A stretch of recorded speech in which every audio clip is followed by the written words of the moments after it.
بسم الله الرحمن الرحيم. الحمد لله رب العالمين، والصلاة والسلام على سيدنا محمد وعلى آله وصحبه أجمعين. يا ربي خوايا، ئێمە گەیشتونەتە شەشەم شەوی مانگی پیرۆزی ڕەمەزان. ڕۆژەکانمان لێ قبوڵ بکە و ڕۆژوەکانیشمان لێ قبوڵ بکە، شەوەکانیشمان بکەرە عیبادەت یا رب. توفیقمان بە تا عیبادەتی بکەین کە تۆ لەو شەوانەیە وەرمان بگری یا رب.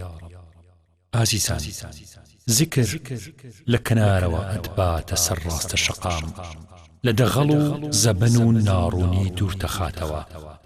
دڵێک تالیبی حەق تەعالا بێت، دووریەکانە بڕێت، خەمی ڕێگەی دوور و بێکەسی ڕێی نییە، ڕێگاکان تەیەکات. لە هەچ وێزگەیەکی ئەم ڕێگەیەدا ترسی تیاچوون، ترسی ونبوون سەر بەرز بکاتەوە.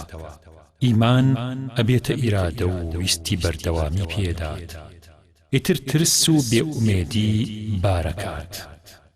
یا ربی، لەم جۆرە دڵ و لەم جۆرە قاچ و لەم جۆرە ویست و ئیرادەی ڕۆشتنش بە ئێمە بدە یا رب. نوری ئونسەت و دڵخۆشی و نزیکی دێتە پێشەو کات. کە نەخۆشی هات لە پێشا پەنا بۆ دەرمانی سەبر ببە. چارەسەر و عیلاج لە ناو سەبرادا پۆشراوە. ترسی ئاگری دۆزەخ دڵ و جەرگی دۆستانی خوای سووتاند.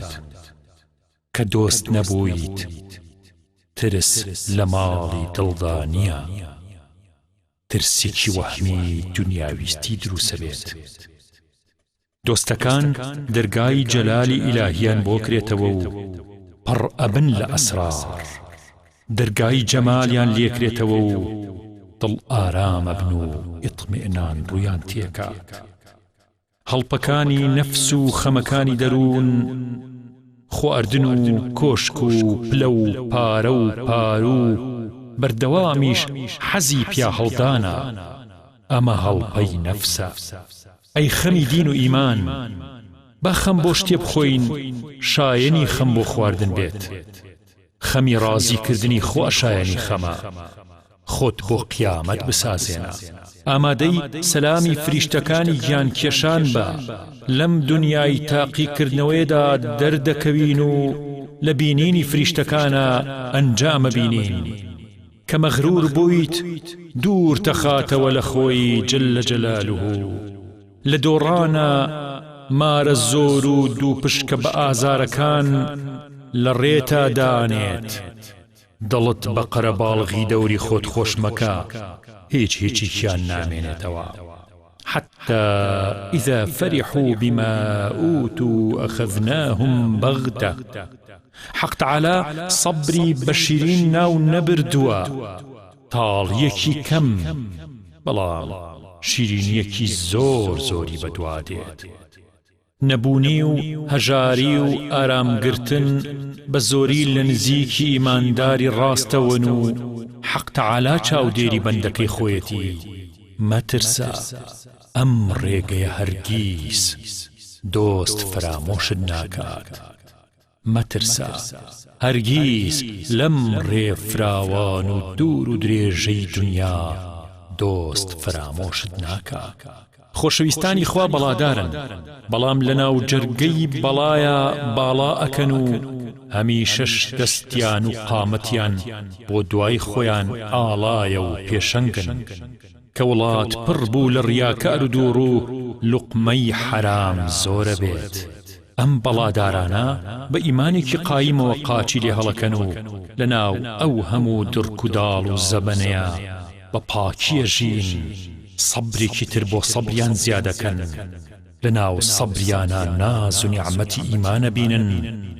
سەبرە بێتە خواردنیان، سەبرە بێتە پلە و پایەیان، سەبرە بێتە مەقامی گەورەیان و سەبرە بێتە هەموو شتێکیان.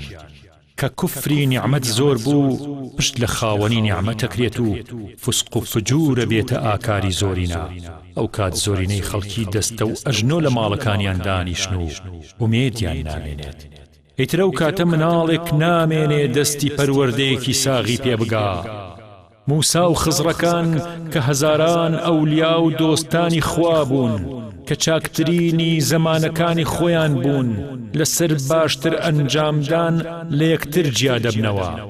بەڵام بڕواڵەت باشەکانی سەردەمی بێمروەتی ئێمە هەر زوو بە زوو ڕووی ڕاستەقینەیان و دڵی خاڵیان و دەستی بەتاڵیان دەردەکەوێت و لەسەر بەرژەوەندی و پلە و پایە و دنیاویستی لە یەکتر جیا دەبنەوە.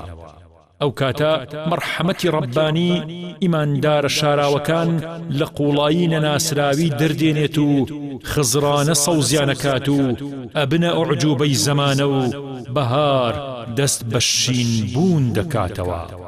مەخلوقی ژیر بۆ مانەوەی ئێرە نەخولقاوە. دنیا هەر زوو دەستی بەتاڵی خۆی پیشان داوە، وادەی هیچی بە هیچ کەسێ نەداوە. حەزرەت صلی الله عليه وسلم بە مەزرعەی ئاخیرەتی داناوە. وریابن ڕسم لەگەڵ دینە باجی قورسی هەیە. بۆ قیامەت یەک شاندی گەورە شاهیدیەوێت. قەولی بێعەمەل سوتاوە و سوتان بە حەتمی بۆیە بێت. بەبێ بوونی ئیخلاسیش هیچمان بە هیچ نابێت. با فێری بەخشینێک ببین کە بەخشینە لە خەزێنەی خوا و بە ئەمانەت لای من دایناوە. فەزڵە و ئەیداتە دەستی تۆ هی تۆ نییە. بەڕووت و ڕەجاڵی دڵ ڕوو لە دەرگانەی خوا بکەن با پۆشتتان بکات. بە هیچ کراسێکەوە لە حوزوریا مەوەستن. با بە مەرحەمەت و سۆز و دەوڵەمەندی خۆی کراسێ بۆ دڵتان بکاتە دیاری و هیچ کراسێکی مبارەکیە و زاتش زایە مەکەن. بەرگی نزیکی ئەو کراسی فەزڵ و پۆشتەیی منەتی گەورەیی بە سەبر و ئیخلاص بەدەست دێت. ئیترە بنە ئەو باڵندەی کە بەیانی بەبرسێتی و ئێوارە بە تێری سەرەنێتەوە. اللهم آمين آمين يا مجيب السائلين.